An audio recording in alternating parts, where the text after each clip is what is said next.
Hello दोस्तों, दिया हुआ प्रश्न एनटीपीसी के एग्जाम में पूछा हुआ प्रश्न है। आज से एनटीपीसी प्रीवियस ईयर के जो भी प्रश्न पूछे गए थे टॉपिक वाइज, उन सभी प्रश्नों को एक एक टाइप हम लोग कंप्लीट करते हुए चलेंगे। और इस क्रम का जो आज का आपका पहला टॉपिक होगा वह है साधारण ब्याज। और साधारण ब्याज के पहले टॉपिक में जो भी आपके प्रश्न एनटीपीसी में पूछे गए हैं उन सभी प्रश्नों को कंप्लीट किया जाएगा। देखिए, प्रश्न काफ़ी अच्छे अच्छे हैं। जो भी प्रश्न पूछे गए हैं सभी प्रश्नों को संग्रह किया गया है। और आइए तो फिर आज के इस क्लास की शुरुआत करते हैं। प्रश्न क्या है? प्रश्न कर रहा है कि एक व्यक्ति 12% वार्षिक ब्याज अर्जित करने हेतु 5,000 की राशि 5 वर्ष के लिए अपने बैंक खाते में जमा करता है, तो 5 वर्ष बाद उससे मिलने वाला मिश्र धन क्या होगा? एक बात मुझे बताइए, एक वर्ष का 12% ब्याज है तो 5 वर्ष का कितना हो जाएगा? आप कहेंगे एक वर्ष का 12%, तो 5 वर्ष का कितना हो जाएगा? 12 पच्चे 60%। अब 60% का मतलब क्या होता है? आप कहेंगे 60/100 होता है। आप इसको संक्षिप्त करेंगे तो भी आपका आंसर आएगा और नहीं करेंगे तो भी आपका आंसर आ जाएगा। लेकिन संक्षिप्त करने से थोड़ा सा प्रश्न क्या हो जाता है? आसान हो जाता है। तो चलिए संक्षिप्त कर लेते हैं। तो 1 0 से 1 0 काट देंगे और फिर क्या हो जाएगा आपका? 3 बट्टा कितना हो जाएगा? 5। यदि आप 5 रुपया जमा किए होते तो 5 साल बाद बैंक वाला आपको 3 रुपया ब्याज के तौर पर दिया होता, यानी कि 5 रुपया आपका मूलधन देगा ही देगा, साथ में 3 रुपया ब्याज भी देगा, यानी कि 8 रुपया देगा यदि आप 5 रुपया जमा किए होते। लेकिन क्वेश्चंस में 5,000 जमा किया गया है। कितना जमा किया गया है? 5,000 जमा किया गया है। तो 5 साल बाद आपको पैसा ज़्यादा मिलेगा, इसीलिए यहाँ से ज़्यादा वाला आप ऊपर रखिएगा और कम वाला नीचे रखिएगा। 5 से काट देंगे तो 1 कट जाएगा कितने बार में? 1,000 में। तो 1,000 का 8 में गुणा कर देंगे, आपको क्या मिल जाएगा? 8,000। और यही 8,000 आपका मिश्रधन हो जाएगा। ऑप्शन नंबर बी आपका सही उत्तर हो जाएगा। क्लियर ना? आइए अगले प्रश्न की ओर चलते हैं। अब देखिए, जो अगला प्रश्न है वो आपका CBT 2 2022 का प्रश्न जो लेवल 4 में पूछा गया था। तो देखिए, प्रश्न कहता है कि कविता 4,000 की धनराशि 6.25 वार्षिक ब्याज की दर से 2 वर्ष के लिए बैंक में जमा की। कितने वर्ष के लिए? 2 वर्ष के लिए बैंक में जमा की। 2 वर्ष की अवधि के बाद कविता को प्राप्त होने वाला मिश्र धन ज्ञात कीजिए। जो प्रश्न पीछे था उसी के आधार पे प्रश्न है, किंतु यहाँ पे दशमलव थोड़ा सा लगा के कैलकुलेशन थोड़ा सा बढ़ा दिया है क्योंकि CBT 2 का प्रश्न है। तो देखिए, एक साल का 6.25 यानी कि 6.25%, तो 2 वर्ष का कितना प्रतिशत? आप कहेंगे 6 गुना 12 12.5%। और 12.5 को कैसे आप लिखते हैं? तो आप कहेंगे कि 12.5 को लिखते हैं 25/2। ठीक है, अभी कहेंगे कैसे, तो देख लीजिए, मैं बता देता हूँ।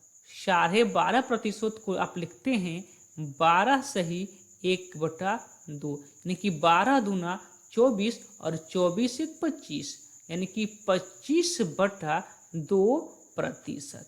अब जब यहाँ से प्रतिशत हटेगा तो बटा में क्या होगा? 100 हटेगा। ठीक है, तो यहाँ पे आप 100% हटा के 100 लगा दीजिए। संक्षिप्त कीजिए, प्रश्न आसान होगा। तो देखिए, 25 से कम 25, 25 चौको 100, यानी कि 1 बटा क्या मिला? 8। यदि 8 रुपया कविता जमा की होती तो 2 वर्ष बाद 1 रुपये का ब्याज मिला होता, यानी कि 8 रुपया जमा की होती तो 1 रुपया ब्याज के साथ उसे कुल टोटल 9 रुपया वापस मिला होता। लेकिन जमा कितना की है? तो 4,000 रुपया जमा की है। 4,000 रुपया जमा की है तो 2 वर्ष बाद उसे पैसा ज़्यादा मिलेगा, इसलिए यहाँ से ज़्यादा वाला ऊपर और कम वाला नीचे रख दीजिएगा, आपका आंसर आपके सामने हो जाएगा। तो 8 पच्चीस 40, 8 पच्चीस 40 और 5 9 45, कितना जीरो? तो 2 जीरो बचा है, 2 जीरो लगा दीजिएगा। 4500 ऑप्शन नंबर बी आपका सही उत्तर हो जाएगा। क्लियर ना? चलिए आगे चलते हैं और अगले प्रश्न की ओर बढ़ते हैं। अगला प्रश्न क्या कहता है कि एक आदमी 12,000 में एक वॉशिंग मशीन खरीदता है, परंतु 2,000 का भुगतान करता है और शेष राशि का भुगतान 1 वर्ष बाद करता है, जिस पर 10% वार्षिक दर से साधारण ब्याज का भुगतान करना पड़ता है। वॉशिंग मशीन के लिए उसके द्वारा भुगतान की जाने वाली कुल राशि की गणना कीजिए। एक यहाँ तो बात क्लियर है कि वॉशिंग मशीन कितने का है, तो 12,000 का है।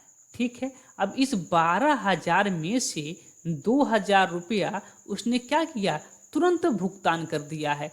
जब 2,000 रुपया तुरंत भुगतान कर दिया है तो उसे कितना और देना है, 10,000 रुपया और देना है। बोलिए बात क्लियर है। लेकिन 10,000 रुपया बाद में देता है, कुछ समय बाद देता है, इसलिए उसे 10% वार्षिक दर से, यानी कि 1 साल बाद देता है। जो 10,000 रुपया है 1 साल बाद देता है, तो उस पर ब्याज कितना देगा, 1 वर्ष का 10% ब्याज देगा। तो 1 ही साल का पूछ रहा था, तो 10 × 1 यानी कि 10% ही होगा। तो यानी कि एक वर्ष का 10% निकाल लीजिए, कितना पर ब्याज लगेगा, 10,000 पे। कितना के दर से, तो 10% के दर से। 10% का मतलब 10/100 होता है। 2 जीरो से 2 जीरो काट देंगे, क्या मिला आपका, 1,000। यानी कि जो 10,000 रुपया वह बाद में देगा, 1 साल बाद देगा, तो उसके लिए 1,000 रुपये उसे क्या देना पड़ेगा, ब्याज देना पड़ेगा। क्या देना पड़ेगा, ब्याज देना पड़ेगा। यानी कि 12,000 का तो वह वॉशिंग मशीन था जिसमें 2,000 रुपया तुरंत दे देता है, लेकिन जब 10,000 बाकी लगाता है तो उसके लिए 1,000 रुपया और क्या करता है, ब्याज के तौर पर देता है। यानी कि टोटल कितना दे देता है, 12,000 और 1,000 ब्याज, 13,000 रुपया टोटल उसको वापस कर देता है। बातें क्लियर हैं। अगला प्रश्न देखिए, और अगला प्रश्न इस टाइप का लास्ट प्रश्न होगा, इसलिए हमने 3 प्रश्न आपको बता दिया। तो ये प्रश्न आपका होमवर्क होता है और इस प्रश्न का उत्तर आप हमें कमेंट बॉक्स में दीजिएगा। अगर इस प्रश्न का उत्तर नहीं आपको आता है तो अगले क्लास, जब इसका अगला पार्ट आएगा, तो अगले पार्ट में पहले इसी प्रश्न को सॉल्व करवा के फिर अगले टाइप के क्वेश्चन की तरफ चला जाएगा। तो चलिए, मुझे उम्मीद है कि आप सभी इस प्रश्न का उत्तर हमें कमेंट बॉक्स में देंगे। तो चलिए फिर मिलते हैं अगले टाइप के साथ। तब तक के लिए आप सभी को धन्यवाद।